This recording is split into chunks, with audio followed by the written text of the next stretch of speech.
Hello, আসসালামু আলাইকুম। কেমন আছেন সবাই? আশা করি সবাই ভালো আছেন। আমরাও ভালো আছি। আজকে আমার লাইফে প্রথম ব্লগ করা। জানি না কেমন হচ্ছে, কেমন কি। আগেই বলি সরি, ভুল ত্রুটি হয়ে গেলে একটু ক্ষমা দৃষ্টিতে দেখবেন। আশা করি সবারই ভালো লাগবে। একটু দেখাই না ঢাকা শহরটা কেমন। সবাই তো দেখছেন, আমাদের জন্য আরেকটু দেখেন কেমন লাগে দেখেন। আমাদের আজকে হচ্ছে অফ ডে। আমাদের একটু কাজ ছিল হচ্ছে আপনার গুলিস্তান যাব। তারপরে চিন্তা করলাম যে সবাই তো ব্লগ করে দেখি, আমিও একটু ব্লগ করি, দেখি কেমন না লাগে। পরে চিন্তা করলাম শুরু করি না।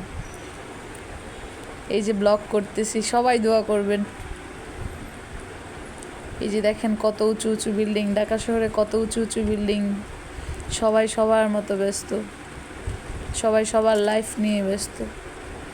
দেখেন ঢাকা শহরে বের হয়েছি হাজব্যান্ড ওয়াইফ ঘুরতে, তাও একটা কাজে বের হয়েছি, কাজ ছিল কাজের জন্য, তাছাড়া বেরই হওয়া হয় যেন। দেখেন ওয়েদারটা কেমন না, সূর্যটা একদম মাথার উপরে।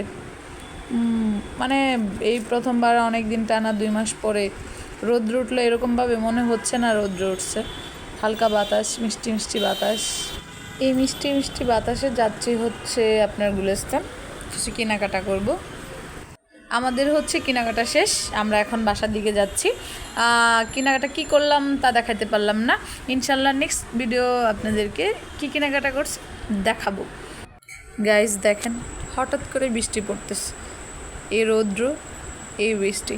ছোটোবেলায় একটা মানে মজার গল্প আছে যে রোদের মধ্যে বৃষ্টি হলে নাকি শিয়াল মামার বিয়ে হয়। দেখেন এখন পুরো আকাশ পরিষ্কার। গাইস কথা বলতে বলতে একদম বাসার কাছে চলে আসছি। সবাই দোয়া করবেন আমাদের জন্য, আল্লাহ যাতে সবসময় সুস্থ রাখে। ইনশাল্লাহ নেক্সট ভিডিও নিয়ে দেখা হবে। আল্লাহ হাফেজ।